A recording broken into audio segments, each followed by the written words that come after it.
اور کبھی آپ حضرت سلمان فارسی رضی اللہ تعالی عنہ کی آپ قبول اسلام کا واقعہ پڑھیں نا، خدا کی قسم انسان کے جسم کے اوپر رونگٹے کھڑے ہو جاتے ہیں۔ کون سلمان؟ اور جس کا باپ مجوسی تھا اور ہر وقت آگ کی پوجا کے اندر لگا رہتا تھا، اور آگ کو جلا کر اس نے اپنے بیٹے کو اس کام کے اوپر محفوظ معمور کیا ہوا تھا کہ تو نے اس آگ کو بجھنے نہیں دینا۔ حضرت سلمان فارسی کہتے ہیں کہ میں آگ کی جو ہے نا ہر وقت حفاظت کرتا رہتا کہ بجھے نہ بس، اور میرا باپ مجھ سے اتنا پیار کرتا تھا کہ کبھی بھی جو نا وہ مجھے اکیلا نہیں چھوڑتا تھا، کبھی مجھے اپنے گھر سے باہر اکیلا نہیں جانے دیتا تھا، شہر سے باہر نکلنے کی تو گنجائش ہی نہیں، اجازت ہی نہیں تھی۔ کہتے ہیں دل کے اندر یہ خودکشی تھی کہ شاید جو ہے نا کوئی اور سچا دین جو ہے نا اس سے زائد جو ہے نا پیارا سچا دین اگر مجھے مل جائے تو میں اس کو قبول کروں۔ کہتے ہیں ایک دفعہ مجھے شہر سے باہر جانے کی نوبت آئی، میں نے ایک عیسائیوں کا گرجا دیکھا، اپنی زندگی کے اندر پہلی دفعہ میں نے عیسائیوں کی عبادت گاہ کو دیکھا، ادھر میں نے عیسائیوں کے جو ہے نا وہ پوپ اور پادری کو جو ہے نا جس وقت دیکھا تو میں نے دل کے اندر یہ یقین کر لیا کہ ہمارے مذہب سے درست یہ مذہب ہے۔ ظاہر بات ہے ان کے مذہب سے تو درست ہی تھا، یہودیت کا مذہب جو ہے وہ پھر بھی سماوی مذہب ہے، اور مجوسیت کا مذہب تو کسی بھی سماوی مذہب کا قائل نہیں ہے، وہ تو خود ساختہ جو ہے نا ایک بنا ہوا ہے۔ کہتے ہیں میں نے اس کو چھوڑ کے جو ہے نا یہودیت والے مذہب کو جو ہے نا اختیار کر۔ یہ ایک طویل واقعہ ہے حضرت سلمان فارسی رضی اللہ تعالیٰ عنہ۔ میں اس واقعہ کو سنانا نہیں چاہتا، وقت ہی اتنا نہیں ہے، لیکن پھر کچھ عرصے کے بعد جو ہے نا ایک راہب سے ملاقات ہوئی، دیکھا یہ بڑا نیک ہے، متقی ہے، اس کے پاس چلے گئے، دین جو ہے نا وہ سیکھنے لگ پڑے۔ باپ کو بتایا کہ میں نے یہودیت والا مذہب جو ہے نا قبول کر لیا ہے۔ باپ جو ہے نا سختیاں کرنے لگا، حتیٰ کہ باپ نے بیڑیاں جو ہے نا پاؤں کے اندر جو ہے نا وہ ڈال دیں۔ پھر آپ جو ہے نا ایک قافلہ جو ہے نا آیا، پتہ چلا کہ یہ فلاں علاقے کے اندر جو ہے نا وہ جا رہا ہے۔ انہوں نے سنا ہوا تھا وہاں جو ہے نا ایک بہت بڑا یہودی جو ہے نا رہتا ہے، اسی قافلے کے ساتھ انہی بیڑیوں کی حالت کے اندر بندھے ہوئے جکڑے ہوئے آپ جو ہے نا باپ کو بھی چھوڑا، بھائی کو بھی چھوڑا، اولاد کو بھی چھوڑا، اپنے کنبے قبیلے کو بھی چھوڑا، جو ہے نا اپنی والدہ کو بھی چھوڑا، علاقے کو بھی چھوڑا، اپنے گھر بار کو چھوڑ چھاڑ کے دین کی طرف کی خاطر چلے۔ اس کی وفات کا وقت آیا، کسی اور کے پاس چلے گئے۔ اس کی وفات کا وقت آیا، اس سے پوچھا اب میں کس کے پاس جاؤں؟ اس نے کہا فلاں علاقے کے اندر جو ہے ایک بہت بڑا راہب ہے، اس کے پاس چلے گئے۔ 10 سے زائد مقامات آپ جو گھومتے گھومتے جس وقت آخری راہب کے پاس پہنچے، اتفاق ایسا ہوا کہ اس کے موت کا وقت بھی قریب تھا۔ اس سے پوچھا کہ اب میں کیا کروں، کس کے پاس جاؤں؟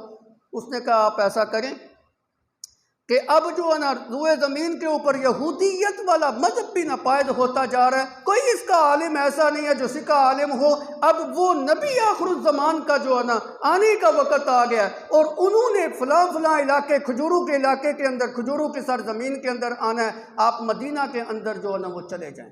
پتہ چلا شام سے ایک قافلہ جو ہے وہ مدینہ کی طرف جو ہے نا وہ جا رہا ہے، اسی قافلے کے ساتھ جو ہے نا وہ چلنے لگ پڑے۔ ان قافلے والوں نے حضرت سلمان فارسی کے ساتھ ظلم یہ کیا جو ظلم حضرت یوسف کے بھائیوں نے ان کے ساتھ کیا، کہ رستے کے اندر ان کو یہ شو کیا کہ یہ ہمارا غلام ہے، ہم اس کو بیچنا چاہتے ہیں، قیمت لے کے انہیں پونے ان کو جو ہے نا وہ بیچ دیا۔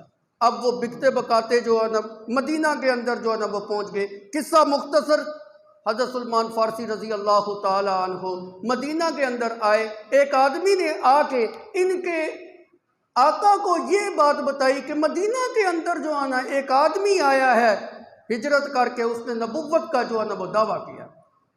حضرت سلمان فارسی رضی اللہ تعالی عنہ تو اسی کی جستجو میں تھے، انہی کی تلاش کے اندر جو ہے نا ادھر آئے تھے۔ اس سے پوچھنے لگے، جس وقت پوچھنے لگے تو یہودی جو آقا تھا اس نے جو ہے نا ان کو مارنا پیٹنا شروع کر دیا کہ تمہیں اس کے ساتھ جو ہے نا کیا دلچسپی ہے، تم اپنے کام کے ساتھ کام جو ہے نا وہ رکھو۔ قصہ مختصر، یہ بڑی خفیہ اور رازدارانہ طریقے سے نبی صلی اللہ علیہ وسلم کے پاس جو ہے نا وہ پہنچ جاتے ہیں، اور نبی صلی اللہ علیہ وسلم کے پاس آ کے اپنا سارا مدعا بیان کرتے ہیں کہ کس طرح میں علم کی طرف لے کر، علم کی جستجو لے کر اپنے گھر والوں کو چھوڑا، اور کن کن علاقوں کے اندر دھکے کھاتا ہوا میں جو ہے نا فلاں علاقے میں پہنچا، پھر آخری راغب کے پاس جس وقت پہنچا تو انہوں نے آپ کا پتہ بتایا، آپ کے پاس آ رہا تھا تو رستے کے اندر یوں جو نا غلام بن گیا۔ اللہ کے پیغمبر صلی اللہ علیہ وسلم بھی بڑے رنجیدہ ہوئے اور فکر یہ پیدا ہوئی کہ اب کیسے جو ہے نا ان کو غلامی سے نجات جو ہے نا وہ دلائی جائے۔ نبی صلی اللہ علیہ وسلم نے حضرت سلمان فارسی رضی اللہ تعالی عنہ کو کہا، اچھا تم ایسا کرو کہ اپنے آقا سے کتابت کر لو، اس کو کہو کہ تمہیں مکاتب بنا دے۔ مکاتب جو ہے یہ ایک غلام کی اصطلاح ہے، ایک مطلق غلام ہوتا ہے، ایک مکاتب ہوتا ہے، ایک مدبر ہوتا ہے۔ مکاتب اس غلام کو کہتے ہیں جس کا آقا اس کے ساتھ کوئی شرائط تحریر جو ہے وہ کر دے، مثلاً جو کہہ دے کہ تو مجھے کما کے اتنا پیسہ دے دے میں تجھے آزاد کر دوں گا۔ نبی صلی اللہ علیہ وسلم کے مشورہ کے ساتھ حضرت سلمان فارسی رضی اللہ تعالی عنہ نے اپنے آقا سے کہا کہ مجھے مکاتب بنا دو۔ اب آقا نے 2 شرطیں لگائی اور دونوں بڑی کڑی شرطیں۔ پہلی شرط اس نے یہ لگائی کہ آپ ایسا کریں کہ مجھے میرے باغ کے اندر 300 کھجوروں کے درخت لگا کے دے، اور کھجور کے وہ درخت جس وقت پھل دینا شروع کریں گے اتنی دیر تک آپ نے نگہبانی بھی آپ نے کرنی ہے، اور جس وقت وہ پھل دینا شروع کر دیں گے میں آپ کو آزاد کر دوں۔ اور دوسری شرط یہ لگائی کہ آپ نے 40 اوقیہ چاندی مجھے دینی ہے، اور 40 اوقیہ چاندی جو ہے نا وہ 1600 درہم بنتے ہیں، اور ایک غلام کے لیے تو یہ بہت بڑا مال تھا۔ پہلی شرط بھی بڑی کڑی تھی کہ کھجور کا درخت لگائیں، لگنے کے بعد وہ بڑا ہو اور اس کی حفاظت کرتے رہیں، جس وقت وہ 300 کھجور کے درخت پھل دینے لگ جائیں۔ اور یہ بات آپ جانتی ہیں کہ کھجور کا درخت جو ہوتا ہے وہ اتنی جلدی پھل نہیں دیتا، وہ تو بڑی تاخیر کے ساتھ دیتا ہے۔ نبی صلی اللہ علیہ وسلم کو آ کے بتایا، یا رسول اللہ اس نے یہ 2 شرطیں جو ہے نا لگائی۔ آپ نے فرمایا کوئی بات نہیں، صحابہ کے اندر اعلان کر دیا، ایسا کرو کہ تم جو ہے نا 300 کھجور کے درخت کے پودے میرے پاس لے کے آؤ۔ اللہ کے پیغمبر صلی اللہ علیہ وسلم اس یہودی کے باغ کے اندر گئے اور اپنے ہاتھ سے 299 درخت لگائے۔ ایک درخت کے بارے میں بعض روایات میں آتا ہے کہ حضرت عمر فاروق رضی اللہ تعالی عنہ نے لگایا۔ اللہ رب العزت کا معجزہ تھا نبی صلی اللہ علیہ وسلم کے ہاتھ کے اوپر، وہ 299 جو درخت تھے انہوں نے اسی سال جو ہے نا وہ پھل دینا شروع کر دیا۔ ایک درخت ایسا تھا جس نے پھل نہیں دیا۔ نبی صلی اللہ، اب شرط تو یہ تھی کہ 300 درخت جو ہے نا وہ پھل دینا شروع کر دیں، شرط تو پوری نہ ہوئی۔ نبی صلی اللہ علیہ وسلم بڑے پریشان کہ بھائی 299 درختوں نے تو پھل دے دیا، ایک نے کیوں نہیں دیا؟